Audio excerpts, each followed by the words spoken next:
Hello mech warriors, and welcome back to Goofy Mechs, where we review mechs with very silly art, and then go over their statistics to see if you should judge a book by its cover, or if the unit is actually usable on the tabletop. Today's mech is the Yeoman. Yeoman? Tell me how you pronounce this in the comments. But this mech is beloved by the community because it looks so incredibly dumb. Its main nickname is the Boombox for obvious reasons. It has these gigantic shoulder missile pods. I mean, I guess you can't even really call them shoulder missile pods. This mech doesn't really have shoulders. It has no arms, and is quite literally just a cockpit and two giant missile pods strapped to two legs. Let's just get the obvious out of the way. We've got vents, we've got accordion knees. I don't like either of these. It's occurred to me that I haven't explained why I don't like accordion joints, and honestly, I think they just look really goofy. I feel like it's much better to just show the knee joints. This kind of covering does exist in real military units, and essentially it's a dust protector to keep dirt and stuff from getting into the joints, but I feel like 1,000 years in the future, there must be a better way than just putting an accordion sheath of some kind of material over the joints to keep them from getting stuff in them. Also, I haven't gone over why I don't like vents. Obviously, you need somewhere to vent the exhaust from the fusion engine. But do you actually? I don't even know how a fusion engine would actually work. Fission reactors put out a lot of steam because they're using water, but fusion reactors work a little bit differently. I'm no engineer, so tell me in the comments, engineers, if you would actually need vents to push out some kind of exhaust or waste, other than just waste heat, which I feel like is handled by the heat sinks. Is that what these things are supposed to be? Is this supposed to be a big heat sink? This is what heat sinks look like in computers, but I think that they would look a little bit different than this in the future on a 2-story tall mech. Alright, that out of the way, I think that overall, this is a very utilitarian design. If all you need is a walking missile platform, then there's not really any need to overinvest in giving it arms, and I would imagine that it greatly cuts down on production costs. As usual, mech designers are very afraid of having any kind of empty space on their mech, so all of these little gubbins, these useless panels and lines are just drawn all over the thing for absolutely no reason. Like, I can understand having engineering access panels, but you probably shouldn't be able to see the lines between the access panels in the armor, because that means that it's not exactly flush, and that it has a structural weakness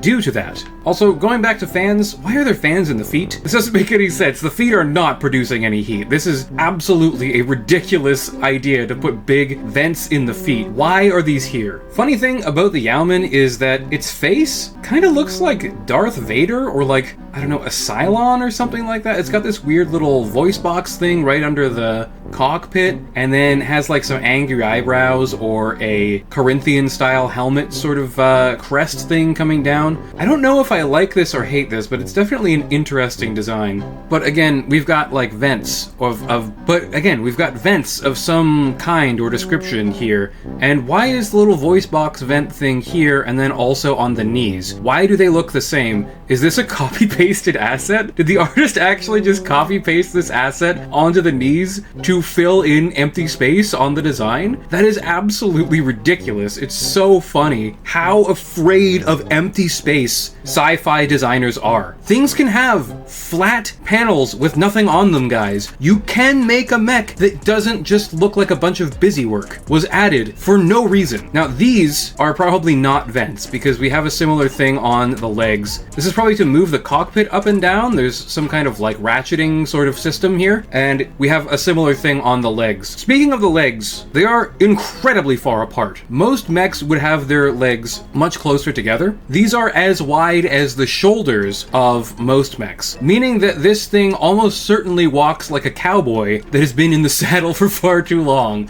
which I think is an absolutely hilarious prospect. Last gripe about the gubbins, I promise. What is this? What is this panel? What is the purpose of it? Why does it have a bunch of little lines on it? This can't possibly serve any functional purpose, unless they're little little micro vents where the heat sinks vent out heat. I have no idea what the purpose of these is. Maybe they're vents to vent out the smoke from the missiles. Maybe that's what these are, but then you've got these two giant vents behind them. Don't you have enough venting capacity for all of the 25 missiles in each shoulder pod? From these giant vents, you don't need additional vents here. This is, again, complete busy work. There is no reason to have this on the unit. It's just to fill up empty space for no reason. Okay, enough about the silly design. Let's look at some statistics. I actually really like the Yeoman. The 6Y carries 50 LRMs, which is more than pretty much any other mech in the heavyweight class. It does this by bringing endo steel, ferrofibrous, and double heat sinks. But if you were thinking of taking an archer, the Yeoman does largely the same thing that the archer does, better for less battle value. It has the same movement speed.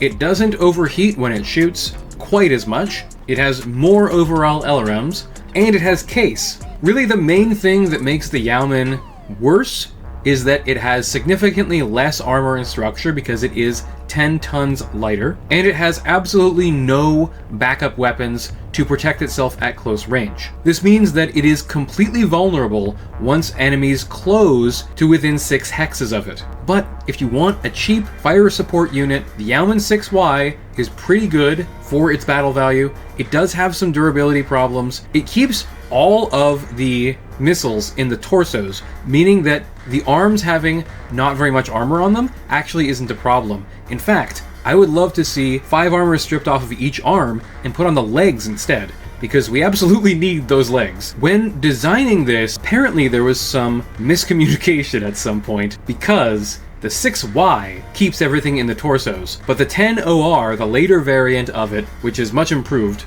puts everything in the arms. So what does that mean? Does that mean that the missile pods are actually arms? Or does it mean that they are torso mounted? Because looking at the 10OR in Mega Mech Lab, we can see that this unit has no lower arm actuators, meaning that it can flip arms and fire behind itself. But I really have a hard time believing that that is the case when the mech looks like this.